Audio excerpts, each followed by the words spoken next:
Assalamualaikum warahmatullahi wabarakatuh. Wilujeng enjing kanggo pamirsa sadayana.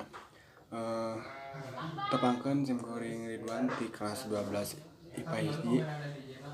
Dina waktos ieu bade ngadugikeun sawarta-warta anu kantos kajantenan. Nyaeta aturan daerah nu ngeunaan kana pamakean, pamulasaran, pamaliaran jeung pamekaran bahasa sastra jeung aksara Sunda. Geus ditangtukeun ngaliwatan sidang paripurna di gedung DPRD Kota Bandung. Pupuhu panitia khusus Tatang Suratis nepikeun yen bahasa Sunda di Kota Bandung geus jarang digunakeun jeung dikhawatirkeun leungit. Ku kituna dijieun aturan daerah ngeunaan kana pamakean, pamulasaran, pameliharaan jeung pamekaran bahasa sastra jeung aksara Sunda.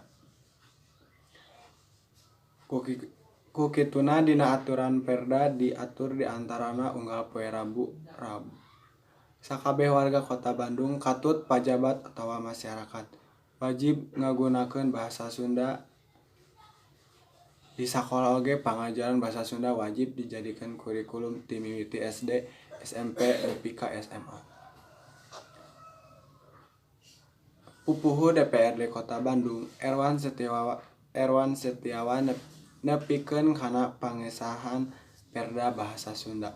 Yen sakabeh warga Kota Bandung teu iwal, pendatang oge kudu patuh kana eta aturan. Nurunkeun Erwan sanajan dina Perda diwajibkeun ngagunakeun bahasa Sunda unggal poe Rabu.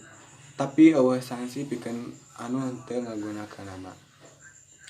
Sanksi teu diatur tapi warga Kota Bandung ngabogaan tanggung jawab pinuh wajib. Rupina sakitu warta anu parantos tiasa didugikeun ku simkuring kapayuneun pamirsa sadayana. Mugi ieu warta janten mangfaat kanggo pamirsa sadayana. Wilujeng petang deui dina waktos anu kapayun. Hatur nuhun. Wassalamualaikum warahmatullahi wabarakatuh.